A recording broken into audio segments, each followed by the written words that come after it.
obviously, like I said, I've been doing a lot of research for the next episode of History of Socialism, and it's going to take a while to finish the research because it's the amount of reading I need to do. But obviously, I've been reading away, and I thought, why not come here and sort of bounce off ideas, thoughts with you guys, the listeners and the watchers, because I have a few criticisms of anarchism and a few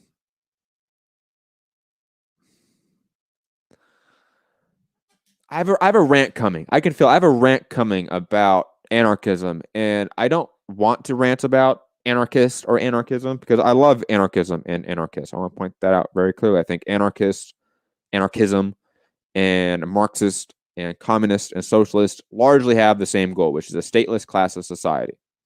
Okay.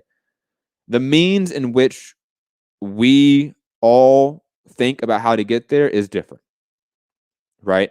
And at this point in time, I want to make it very clear before I continue that at this point in time, I think that those distinctions between the means of how we get to a stateless and classless society is one that is not the preeminent issue for the left, for anarchism and communism, whatever. It's not a preeminent issue right now. There's so many bigger issues to deal with, and we need to be united right now overall. But since I'm doing a documentary on a time where the communists and the anarchists were split, and did split, I should say, right? Not that they did split. I want to tackle why they did, the issues and the contradictions in theory between the two, and my hangups with it. Because when I started this really radical journey a few years ago, a lot of it was, at least in the beginning, influenced by anarchists. People like David Graeber, people like Noam Chomsky, of course, you know. And I don't want to dismiss them and that journey and what they have done for not the world, of course, but for me personally. But also, like, I've met Richard Wolff, not met him, but I mean I've found him along the way. I found David Harvey along the way. I found other Marxists and revisionist Marxists and the like along the way that countered that argument. And obviously, I've been reading and researching for an entire documentary series on these ideologies. So in the last year or so, it's expanded drastically.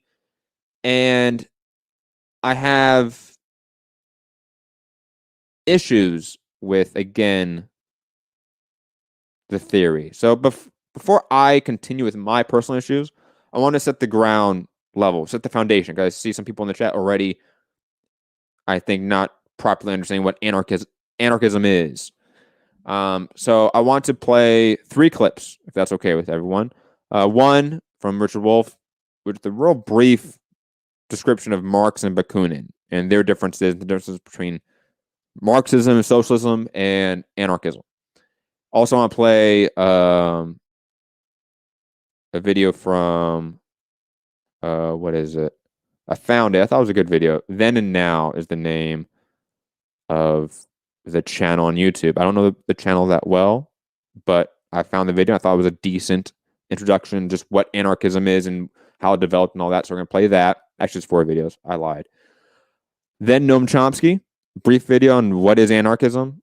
And then Slavoj Zizek to hate on anarchists, to obviously counterbalance the thought. And then I will give my thoughts on what I've been reading, stuff from Bakunin, because I've been reading a lot of Bakunin, of course. And I want to give a brief thought on, what's his name? Carl Polanyi, I think is his name. Anyways, on positive and negative freedoms.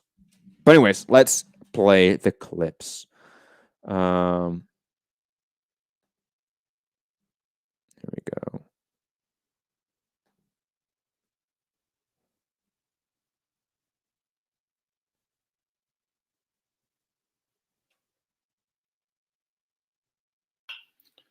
This is Richard Wolff from Democracy at Work with another response to a question, an Ask Prof. Wolff question from our Patreon community.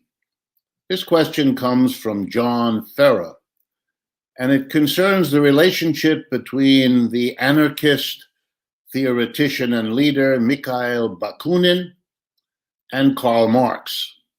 And so it opens the whole space for a discussion of the relationship between anarchism and Marxism. And like all the great questions about Marxism and anarchism, it is subject to the different understandings of what those terms mean, to the different interpretations of the philosophies of these two major figures from the 19th century.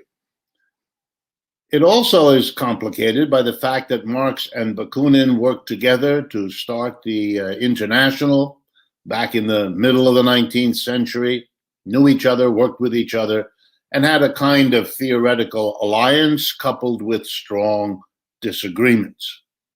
So I will not pretend, as I think many others have, that what I'm about to say is the word on the subject.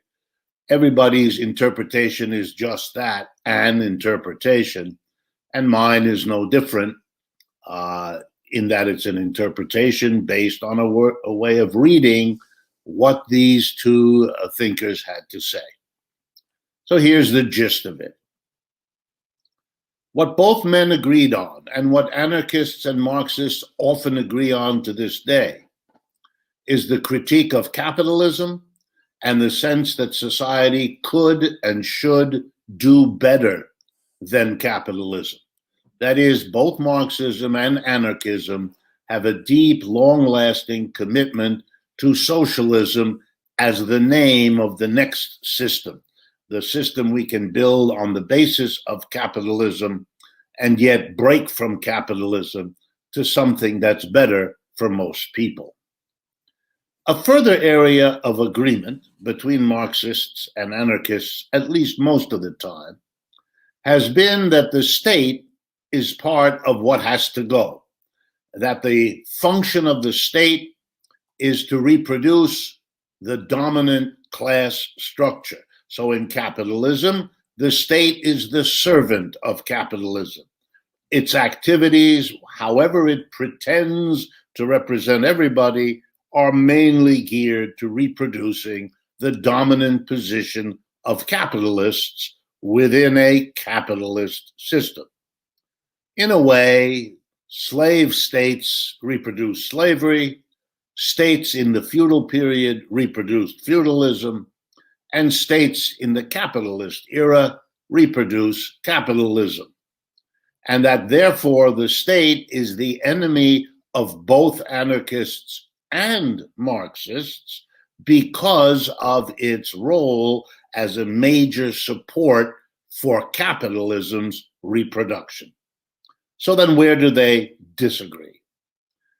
Their major disagreement is on what Marx sometimes referred to as the role of a state that could represent the working class during an intermediate period from the collapse of capitalism, when the state no longer reproduced it, but before the establishment of socialism, there would need to be a state that could serve the interests of an emerging socialism by blocking the use of the state to reproduce capitalism.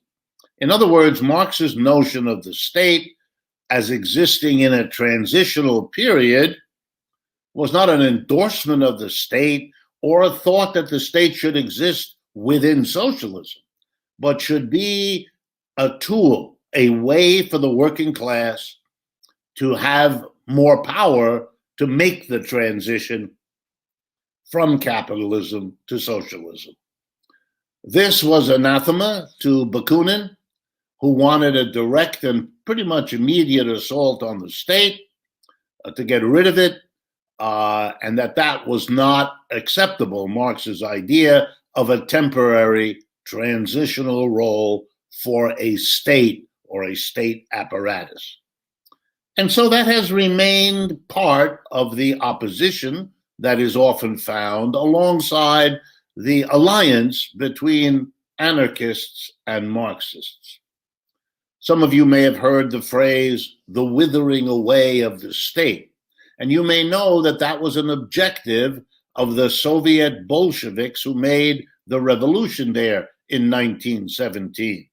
The very phrase, withering away of the state, was a statement by their leader, Lenin, to underscore that their objective as Marxists included the removal of a state from the society because you were getting rid of the class opposition between capitalists and workers, and therefore did not need a state apparatus to enforce that division. So then why the antagonism? Well, there are many reasons, not the least of which, particularly in the United States, has been that the Cold War, since 1945, in other words, a very long time, 75 years, was phrased as a war between the United States and the Soviet Union, between capitalism and socialism, and that therefore the great demon to be avoided was anything to do with socialism, and that usually meant Marxism and so on. Anarchism kind of got pushed to the side. It wasn't a large major movement. There was no society that embraced it as such, no leadership, since partly anarchists don't want that. And so it wasn't the subject of the same kind of persecution and hostility, even though there are plenty of moments in American history where anarchism was the designated demonization of choice at the time. So anarchism is a way for people to be leftist that at least raises the question here in the United States, what exactly is it? What does it mean? People believe they know what socialism means, Russia, China, Cuba, and so on. They believe they understand that. They don't quite get what anarchism is. Plus, there's this peculiar libertarian strain in the United States that makes hostility to the government attractive to Americans, and anarchism then becomes the left-wing version of all of that. And that may explain also why it resurges from time to time. The basic conclusion I draw from this is that Marxists and anarchists, socialists and anarchists, have much more in common than divides them. There ought to be, and there often has been, practical collaborations, alliances, coalitions between them for all kinds of fights against capitalism. Yes. Let them debate the pros and cons of a temporary transitional state. Let them debate the pros and cons of the withering away of the state, how that happens, how fast that happens, the forms it takes. That should not prevent the collaboration on the enormous areas of agreement that can be summarized as the critique of capitalism and the advocacy of a transition to socialism. Ooh, a new economic update with Noam Chomsky? Ooh. I might have to watch that before the show's over. Let me click on it before I completely forget about this shit. Stop it with that awesome music.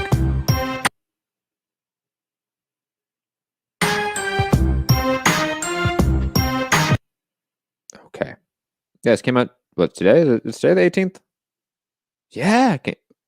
Yeah, today. Fuck yeah. Okay. We're going to watch that later. Hold on. Heath in the chat saying ANCAPs don't count. Look, while you're absolutely right that anarcho-capitalists do not count as anarchists because they do not reject capitalism, which is a extreme form of hierarchy and authority. But I think I don't know if what Richard Wolff was really getting to is what I'm thinking of. Because again, I've only been really reading a lot of Bakunin. You know, I've read Emma Goldman before, and Malatesta, and Graeber, and even Chomsky. I've read them all before to a degree. But I'm reading a lot of Bakunin, and even his has a element of individualism that it gives me pause. And I unfortunately did not pull a quote out in the book. I did not mark one down just for this show. Unfortunately, it's just about that issue. But if you read His critique on Marx, was it? Hold on, what's the title of this fucking chapter? No, it's God and State. What is it? I think it's Marx, Freedom, and the State. Is it what it's called? God damn it. I'm so trash. Okay. Marx, Freedom, and the State. God, I was right. I should believe in myself. I just don't. Read that. It's not that long, too, if you want. I actually really recommend it because I'm not going to read it all. Obviously, I'm just going to read a few parts of it after we play all these videos. But if you want to understand the anarchist versus Marxist versus communist divide, that's a really good stepping stone, especially from understanding from the anarchist perspective. I find it really illuminating in both negative and positive ways, right? Let's play this clip just for those that I think maybe don't understand the history of anarchism to a degree, and I think they need a little bit of education on it. Little quick 13-minute video on the history of anarchism. I should probably pull it up, huh? That would probably be beneficial. My dumbass. I swear. Maybe I shouldn't cut myself some slack.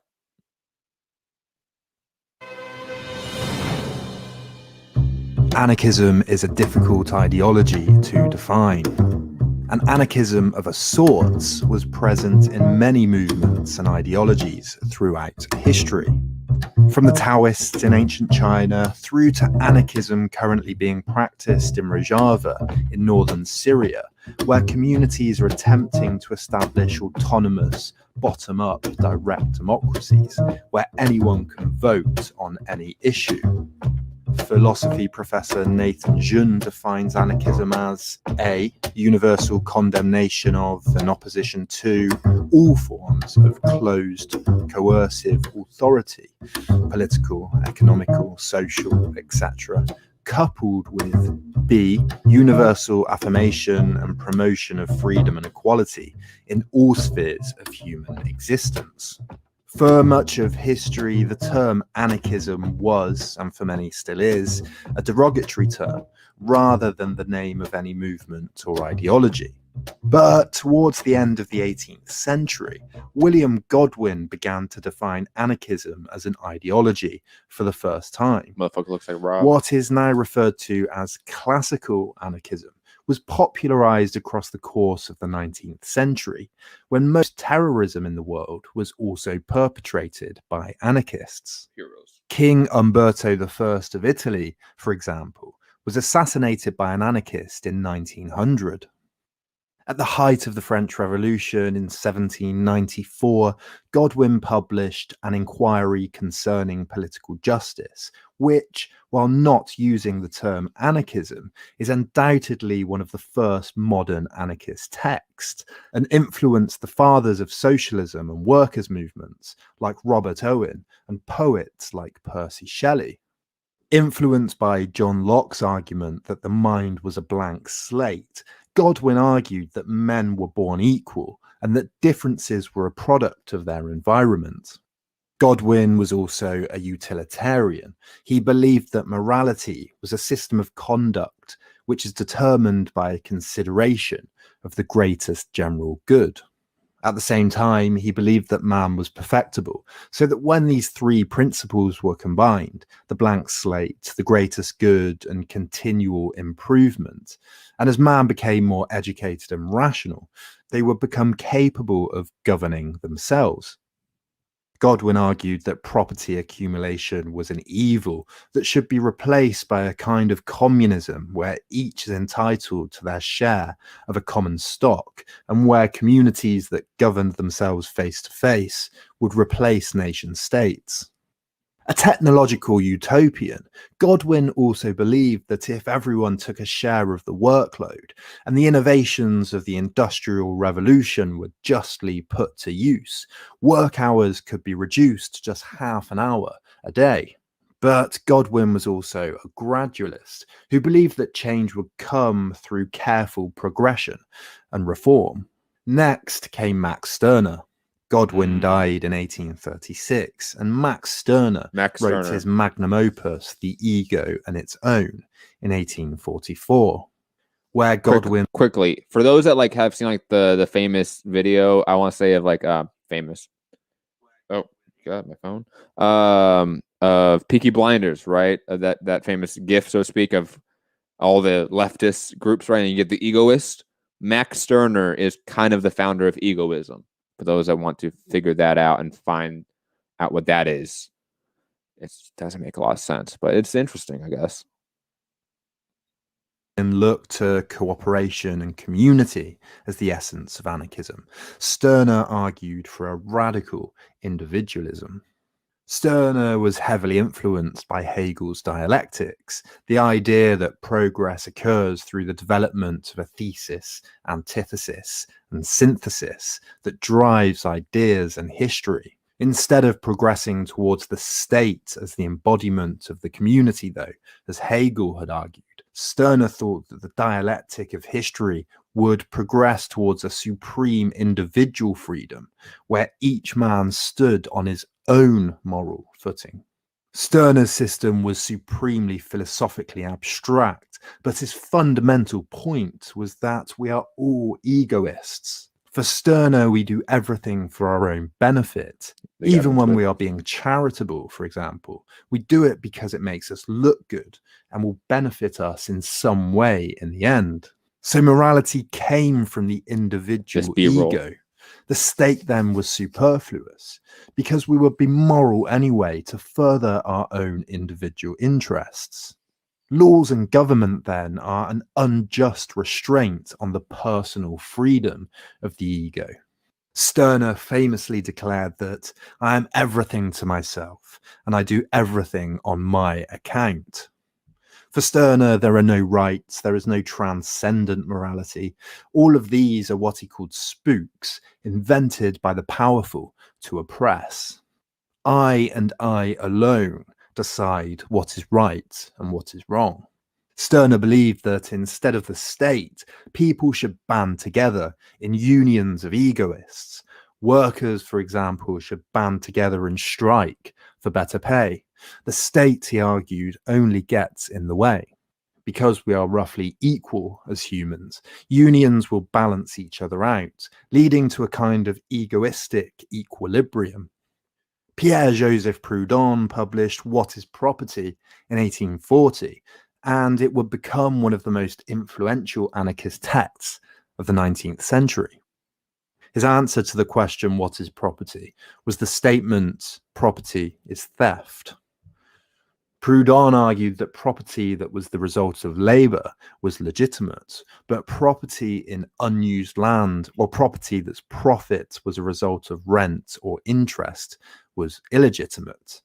He was involved in a dispute with Marx and deserves praise for his foresight that, and I quote, the doctrinaire, authoritarian, dictatorial, governmental, communist system is based on the principle that the individual is essentially subordinate to the collective, that from it alone he has his right in life, that the citizen belongs to the state like a child to the family, that he is in its power and possession, in manu, and that he owes it submission and obedience in all things, thus predicting the horrors of the totalitarian Soviet state in the 20th century.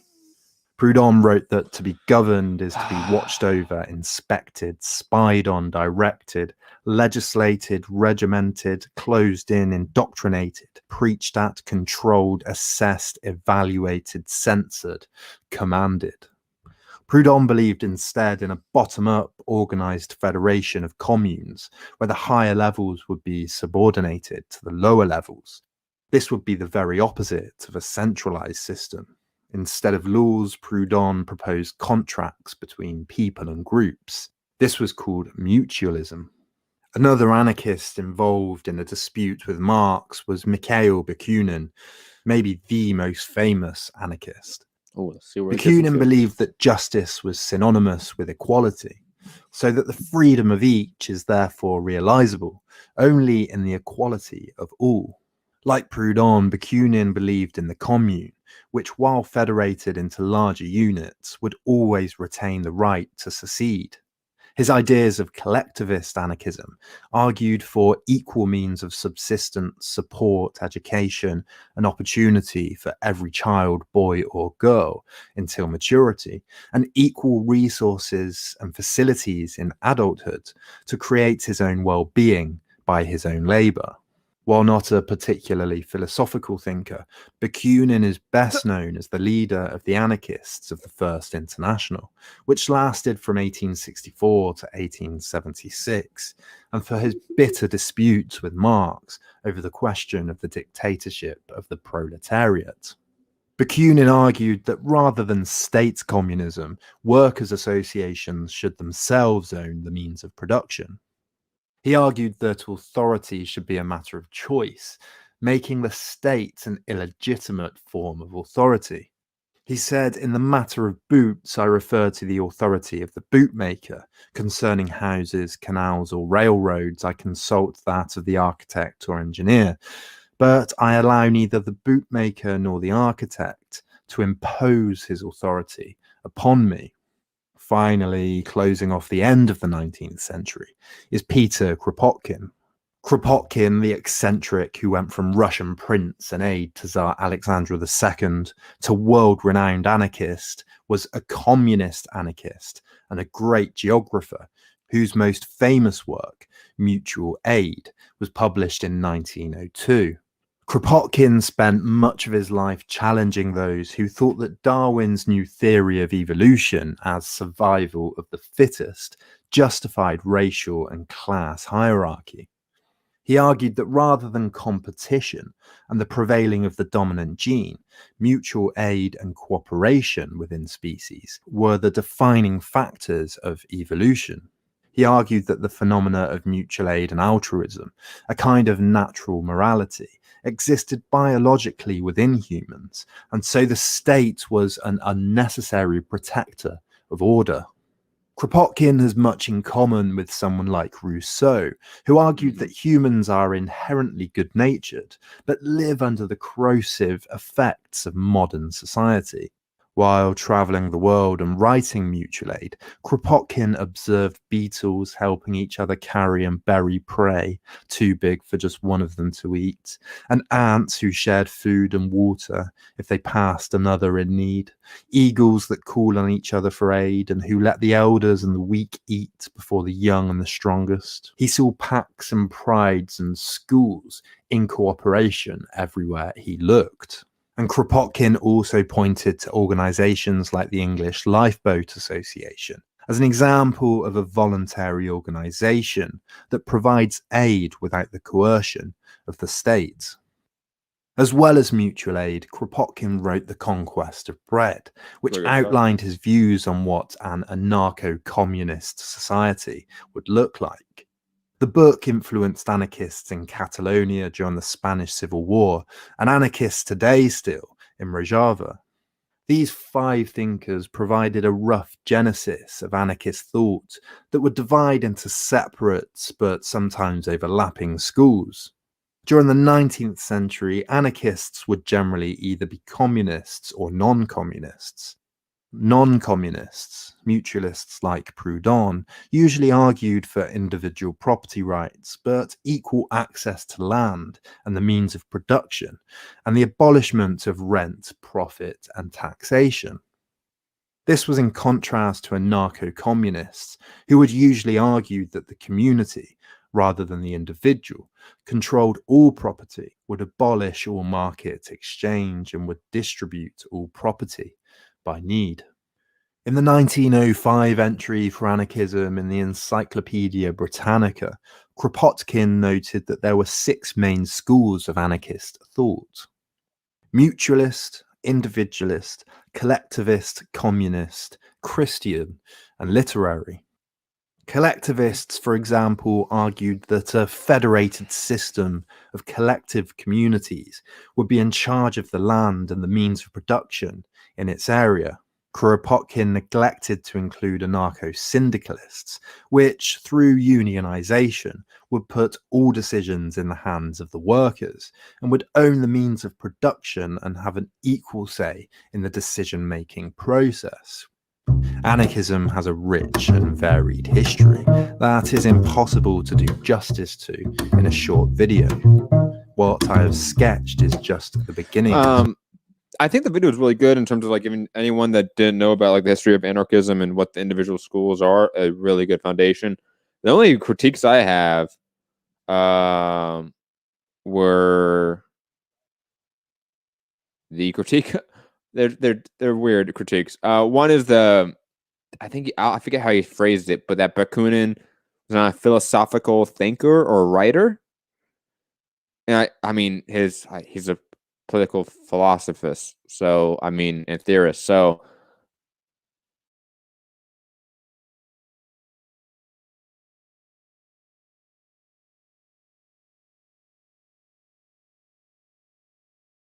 oh, looked like I just bounced out. I'm back. That was odd. That was an odd phrasing. And the other one was the anarchists predicted communism perfectly in the 20th century. I think that's doing that is looking at history in a immaterial manner. That is looking at history through the lens of sort of like a classic liberalist way of looking at history, and I think that's again a immaterialist way of looking at history, a historical way of looking at history as well. But other than that, I thought it was fine. I'm gonna play a couple more clips. Just I think they're quality to listen to actual renowned thinkers and what they thought, and then I'll give my thoughts on the research and what I've been reading and the hang-ups I have, the criticisms I have of anarchism thus far. This is Noam Chomsky sort of defining what anarchism is. Should I go ahead and ask you a question? Sure, anything. Okay. We're led to think that anarchism is bomb-throwing mayhem. What is it that attracts you to anarchism? Anarchism has nothing to do with bomb-throwing mayhem. It's anarchism is a point of view which, first of all, Hold on 1 second. Also, I love when anyone says like anarchism is about chaos. It's like, oh man, that's not what it is.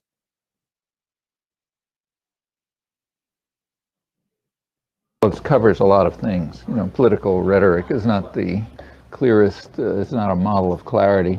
And anarchism has covered quite a lot of ground, but the mainstream of it has just been the basic principle, which I think comes straight out of classical liberalism and the Enlightenment, that any form of authority and domination has a burden of proof to bear. It has to demonstrate that it's legitimate, no matter what it is, whether it's inside a family or you know, the global economy. If it is a form of authority and domination and coercion, it has to show that it's legitimate. If it can demonstrate it's legitimate, it's a heavy burden to bear. If it shows that it's legitimate, okay. If not, it ought to be dismantled. That's anarchism. Okay, now what is considered legitimate authority? It's the task of those who have the authority to demonstrate that. So, for example, if I'm taking a walk with my granddaughter, and suppose I'm taking a walk with my granddaughter and she runs out into the street, okay, and I grab her and pull her back. Well, that's authority, and it's my task to demonstrate that it's legitimate. And I think in this case, if anybody challenged me, I could make an argument saying that's legitimate authority. But the burden of proof is always on those who exercise it. That's true if it's men and women, parents and children, owners and people they rent, the state and people who serve it, the IMF and people who follow its orders, wherever it is. So there's no general definition of what legitimate authority is. It's the task of those who exercise authority to demonstrate their legitimacy. They're the ones who have the burden of proof. And if they can't meet that burden, by explaining why what they do is legitimate, then they have no right to exercise the authority, and whatever institution, any institution within which they exercise it is illegitimate unless they show otherwise. And the anarchists are just people who believe that and try to do something about it. So the members of that institution, is it their responsibility to make a judgment call about the authority of the person who is trying to prove their legitimate authority? Well, I don't mean that every minute of the day everybody has to be saying, look, this is my legitimate authority, but they have to be prepared to meet the challenge. Sure. So if it's like suppose it's a formally democratic state, mm-hmm. Well, in principle, that challenge is met by interchange among the population, which recognizes the authority of actions in the public arena through constant interaction, debate, struggle, and so on. In theory, that's what happens if it is a democratic state. To the extent that that doesn't happen, it's not a democratic state and it is illegitimate. When you move to other systems of authority, like, say, private corporations or fascist states or other forms of totalitarianism, there's no question of legitimacy because they have none. Right. So, but it's the responsibility of the other people in that institution, whatever that institution might be, to question and to challenge. No, it's not their responsibility. It's their responsibility to meet the challenge. It's the responsibility of people to make the challenge. So it's the responsibility of, say, women to challenge a framework in which they are supposed to wash the dishes and put the children to sleep and that sort of thing. And it's the responsibility of men in a traditional patriarchic family to answer that challenge. I mean, it would be nice if the challenge could be raised by those in positions of authority, but that's pretty rare. I mean, usually when you're in a position of authority, you kind of internalize the values that say it's right and just. And the reason is because most people are sort of decent human beings, and it's very hard to look in the mirror and say, I'm a bastard. So usually what you do is look in the mirror and say, I'm a nice guy, and I do these things because it's right and just and legitimate. And that's pretty standard, I mean, everybody knows that from their own experience. We don't have to go into it. That's what people are like. And therefore, the responsibility of raising the challenge is typically in the hands of those who recognize that they have a subordinate status. It's very hard to recognize that. I mean, people live, for millennia, without recognizing that they are being subordinated in systems of power. I mean, that's true of women, for example. Or slaves. I mean, most slave societies were accepted by the slaves as legitimate and in fact necessary, and a large part, and the same is true of, for example, people who have jobs today in our society. Almost without exception, they consider it legitimate for them to be in a position where they have to rent themselves in order to survive. It's certainly not obvious, and in fact, if you go back a century ago, it was not only considered not obvious, it was considered outlandish by American working people. I'm not talking about Marxists or socialists or anybody like that, but say mill hands in Lowell, Massachusetts, who never heard of socialism, who regarded it as a form of slavery and were complaining that they had not fought the Civil War to replace chattel slavery by wage slavery, and that therefore those who work in the mills ought to own them. Because that's the Republican rights that we won in the American Revolution and so on and so forth. So, it's not obvious. But by now, I think enough indoctrination and propaganda and so on has taken place, so people do regard that form of subordination to external authority as legitimate. Whether they should is another question. But the fact is they do, just as for most of history, women have accepted a subordinate role as correct and proper and so on, and slaves did, and people living in, say, feudal societies. In a feudal society, people had a place, some kind of rule, and quite typically the societies were stable because people regarded those structures as legitimate. The same is true of religious structures and I mean, throughout human life, there's a whole variety of systems of authority and oppression and domination and so on, which are usually accepted as legitimate by the people subordinated to them. When they don't, you have struggles and revolutions and sometimes changes and sometimes brutality and so on.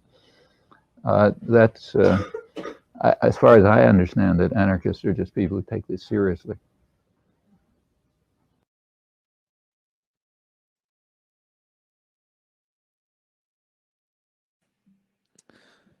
Also, like, if you want to like really simplify it, I always like the David Graeber definition. Like, most people hate the government but love democracy. Anarchism's when you take out the government and you just have democracy. Like, I always like that quote about anarchism as well. Let's play though this Zizek clip. And you guys know I'm not the biggest Zizek fan, but I'll be honest.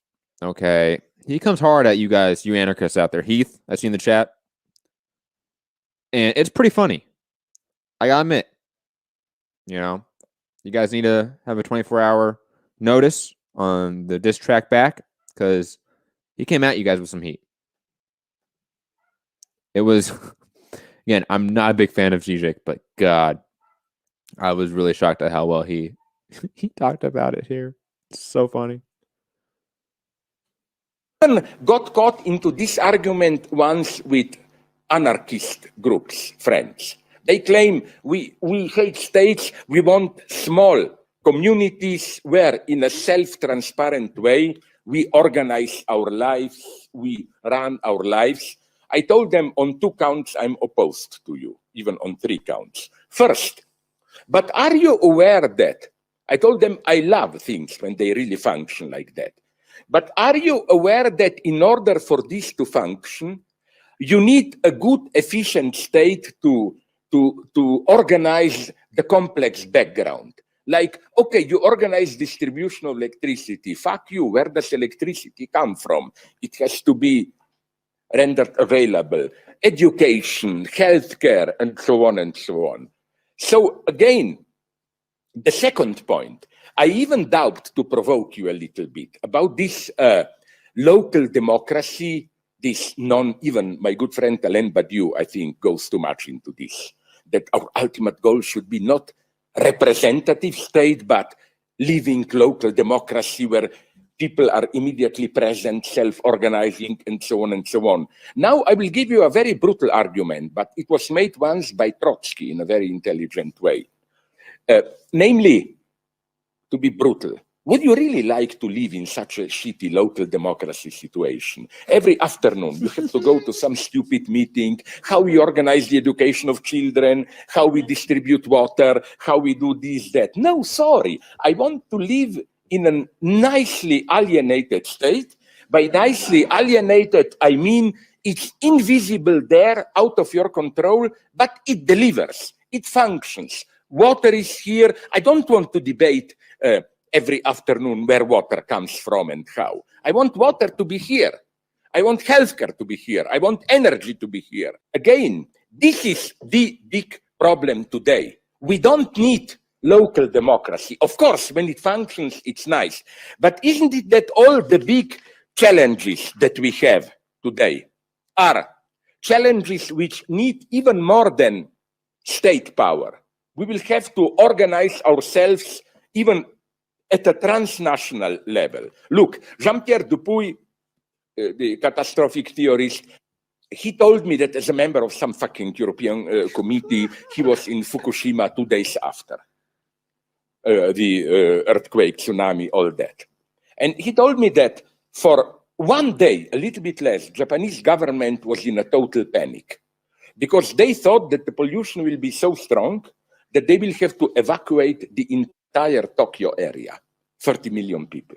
If this were to happen, can you imagine where will they put them? The rational solution would have been, of course, to ask Russia to give part of Eastern Siberia.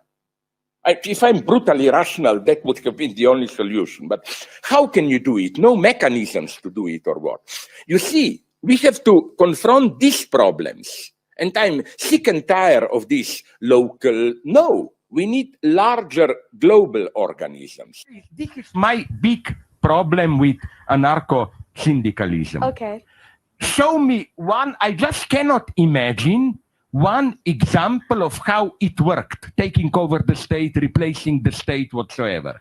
Give me one example of anarcho-syndicalism in power. In what sense, I will immediately, in what sense are you questioning power in general? Just opposing it? Or do you think humanity could be reorganized so that we all live together without power? I will put it in another way. The challenges that we are facing today, biogenetics, the only way out, the only way to control the horror of private companies or states doing it, making terrible experiment, is with large, very powerful state or another agency control, limiting it, and so on and so on. Very brutal control. Otherwise, horrors are already happening. I hear all the time from my friends who have friends rumors about how, screw atomic arms. Now we are in that level of biogenetic arms, how to manipulate brains so that you don't. So that's my first problem. Second problem, ecology. I cannot imagine how to fight it, how to confront ecological challenges without mega large decisions, acts. Millions of people will have to be moved and so on and so on. And I just want to know, yes, it functions the way you said, at the local level, communities, and so on and so on. But isn't it that even for those communities to function, somebody has to provide the basic service, which means water, electricity, education, and so on and so on. For example, in today's confused situation, I think the most dangerous thing is to abolish universal obligatory state education and to say, oh, each community can organize its own education and so on and so on. Society will explode, rich people will become even different race. So you see what I mean. Hold on. Democratic socialism. Oh, hold on. Oh my God. I know it's a Crowder video. God damn, that's the next video we have to watch. No, we have to wait on that, guys. I apologize. Sorry. Let me read some excerpts from Mikhail Bakunin's Marx, Freedom, and the State. I did also read God in the State, and I will say this, that I thought if you ignore all the anti-Semitism in it, which is really hard to do in certain parts, I thought his attack on religion as a construct was pretty convincing, to be honest. And his attack on the state, I thought was, I'll be honest, a little bit rudimentary. Maybe because I've heard it a lot before from other people that I thought were a lot better at it. But I didn't think his attack on the state was that amazing, to be honest. Or again, anything new. If you've read Marx's attack on the state or Engels' attack on the state, which I've talked about here on the show, or Lenin's attack on the state, you pretty much heard what Bakunin's thoughts on the state are. But let me read this excerpt about his thoughts on Marx and all that stuff.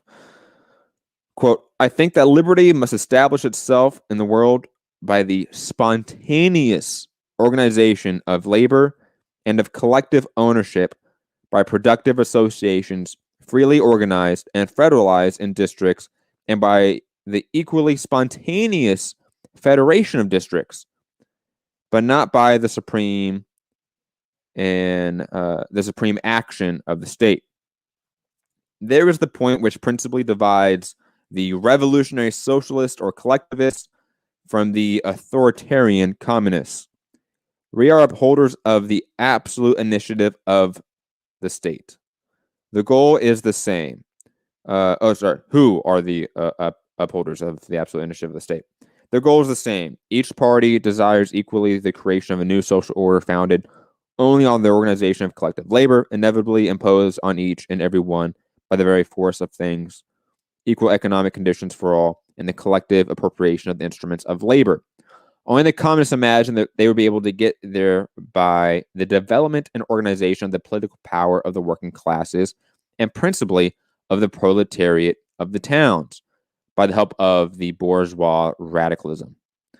Whilst the revolutionary socialists, enemies of all equivocal combinations and alliances, think on the contrary that they cannot reach this goal except by the development and organization not of the political but of the social and consequently anti-political power of the working masses of town and country alike, including all favorably disposed persons of the upper classes who, breaking completely with their past, would be willing to join them and fully accept their program. Hence, two different methods. The communists believe they must organize the workers' force to take possession of the political power of the state.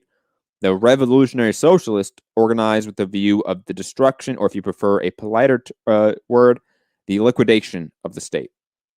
Now, there's a lot I have issues with this part, to be honest. And I don't want to be petty here, but I actually laughed when I read this. Out loud. My kid was next to me where I was reading it, and he was like, "What's funny, Dad?" And I'm like, "You won't get it." Because, and this gets into another point later on in this book where I believe, I don't know if I marked it. If I didn't, I can just talk about it briefly.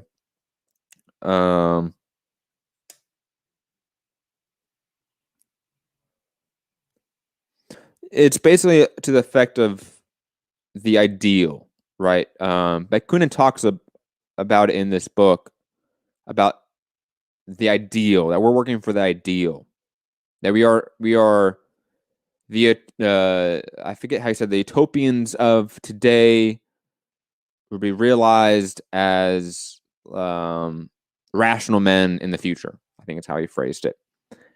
And when he talks about the spontaneous combustion, the spontaneous machinations of political unrest, of workers' co-ops and unions and such, these federations of worker communities and communes,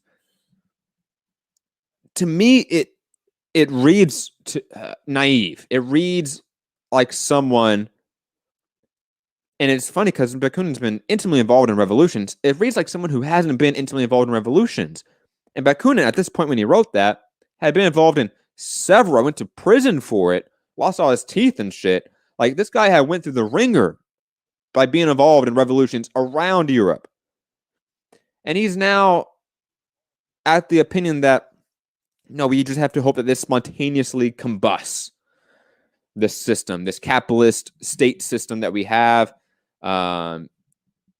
this religious order that we have as well. It's just going to combust, and people, by free association, and as individuals, will decide to collectivize on communes and to federalize. To me, it reads as just naive, and I don't know how any other way to put it, because when you compare it to, let's say, the authoritarian communist understanding on how to take power, okay, if right now the material reality of our system is that we have a ruling class, a minority class, a bourgeois class that has a monopoly on power, a monopoly on the laws, a monopoly on military, police, violence, okay? How do you plan to upend that on a global world scale, let alone national, right? How do you plan to deal with that? Just hoping that this spontaneously comes about. And I was really hoping for more in there about how we get there. Maybe when I read Statism and Anarchy, he talks about that more. Because, again, this was a guy that was intimately involved in revolutions in Austria and Poland and France. This was a guy that had seen revolutions fail. And his plan was yeah, we don't really need to take state power to dismantle it. We don't need to take the who has the power? The state. Who has complete monopoly on force? The state. Okay, then how do we defeat capitalism? Well, we need that same monopoly. I haven't seen him really delve into that issue. And I haven't seen, honestly, anarchists as a whole talk about that. How do we transition from a democratic republic, right, that's based on capitalism? How do we transition from that seemingly overnight to this federalized commune system? There needs to be this transitionary period. There has to be. You know, how can you liquidate the capitalist enterprises, the state enterprises, without that authority, without somewhat that type of power? To me, again, it reads off as naive. And I get the philosophical argument, the political philosophical argument about how you will have to give up certain freedoms to get rid of capitalism, to see the withering away of the state, right? And just like you're going to have to give up some freedoms if you want a completely free society. Carl Polanyi, I believe is how you pronounce that, in 1944, talked about two positive freedoms, or two different types of freedoms. There are, and this is by way of David Harvey from Brief History of Neoliberalism. Recommend it. There are, he noted, two kinds of freedoms, one good and the other bad. Among the latter, he listed the freedom to exploit one's fellows, or the freedom to make inordinate gains without commensurable service to the community. The freedom to keep technological innovations from being used for public benefit, or the freedom to profit from public calamities secretly engineered by private advantage. But Polanyi continued, the market economy under which these freedoms throve also produce freedoms we prize highly. Freedom of conscience, freedom of speech, freedom of meeting, freedom of association, freedom to choose one's job. While we may cherish these freedoms for their own sake, and surely many of us still do, they are to a large extent byproducts of the same economy that was also responsible for the evil freedoms. Okay? In any sort of society, an imperfect society that is based on the material realities of our world, there's gonna be this give and take on good and bad freedoms. Okay? I'd rather have the freedom of education, the freedom of healthcare, the freedom of shelter, right? I'd rather have the freedom away from corporate exploitation. You know, I'd rather have the freedom away from all of those negative freedoms talked about with the free market, right? And when we boil down to the anarchist society that Bakunin and others talk about, a lot of it, in my opinion, is ahistorical, because when you talk about that spontaneous combustion of anarchism, how do you deal with the hegemonic control of capital? How do you counterbalance that? How? If you are alone and hoping that other groups spontaneously come with you, you're going to lose. We saw that with communism to a degree. Like, that's why, like, it doesn't make a lot of sense to me. What, am I hearing something right now? Anyways, we saw what happened with siege socialism, where the Bolsheviks thought that we were going to get this international wave of revolutions that was going to topple the capitalist order. What happened? You didn't get that. So the Soviet Union on its own, in a sense, and then China closely after it, on their own against the hegemonic control of capitalism, the hegemonic control of the West. They're invaded by 14 countries. Eventually it was overthrown by capitalism in the 80s and 90s. So it's the idea that like one nation, one small place can revolt against the capitalist order and succeed, whether it's communists or anarchists, is I think wrong and ahistorical. This needs to be an international movement in its totality.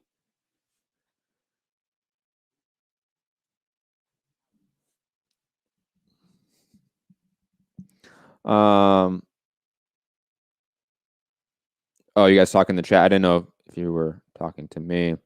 By the way, all the giant tech companies that you're talking about in the chat, they're all government subsidized. They couldn't have done it without the collectivization of the society's wealth. That's the reality of it. And as the great Thomas Paine said, I love this quote, personal property is the effect of society. And if it is as impossible, it is as impossible for an individual to acquire personal property without the aid of society as it is for him to make land originally. Separate an individual from society and give him an island or a continent to possess, and he cannot acquire personal property. He cannot be rich. So inseparable are the means connected with the end in all cases that where the former does not exist, the latter cannot be obtained. All accumulation, therefore, of personal property beyond what a man's own hands produce is derived to him by living in society, and he owes on him every principle of justice, of gratitude, and of civilization, a part of that accumulation back again to society from whence the whole came. If we examine the case minutely, we found that the accumulation of personal property is, in many instances, the effect of paying too little for the labor that produced it, the consequence of which is that the working hand perishes in old age and the employer abounds in affluence. I always go back to that. Heath Farley, the resident anarchist, though, I think I'm slowly turning him into just like an out-and-out communist. I say good points, though, Matt. I don't have answers for a lot of those, at least not off the top of my head. Yeah.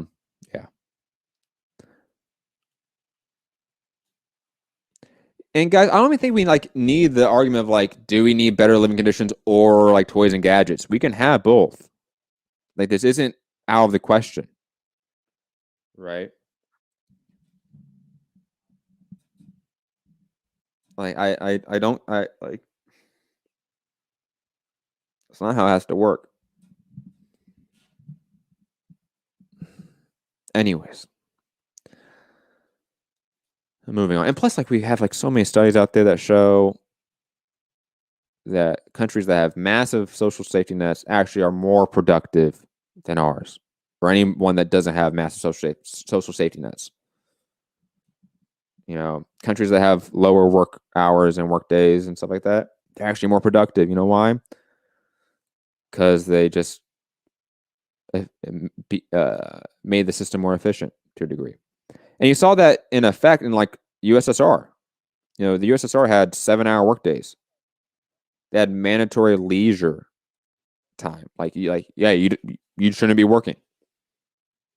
They had paid like vacation, paid maternity, pre-maternity leave. You know, what happened? They were a far more productive society. They achieved what capitalism did in 30 years. So they achieved in 30 years what capitalism took roughly, let's say, 100 and 150 years. At least. Yeah, if not more. Like, honestly, like, I think the signs show that when you collectivize society more, it becomes more productive and more beneficial to everyone. Look at Cuba, for example. You know, better literacy rates and better life expectancy rates than us. And they have those crummy apartments, right? But yet they live longer and they can read better than us. Why? You know, like it's not that hard. Yeah, the Soviets produced crappy cars. Yeah, but they also produced like some of the best films You never see. If you haven't seen like Soviet films, you should. I mean, or just take the word of like any U.S. filmmaker like Stanley Kubrick, Steven Spielberg, George Lucas, that all said, no, the Soviet film industry is far more creative than we are. They have far more freedom than we are. I think that was George Lucas's exact words, that they have far more freedom than we do. You know why? Because they don't have fucking profit-hungry fucking producers that are telling them what to do in their movies.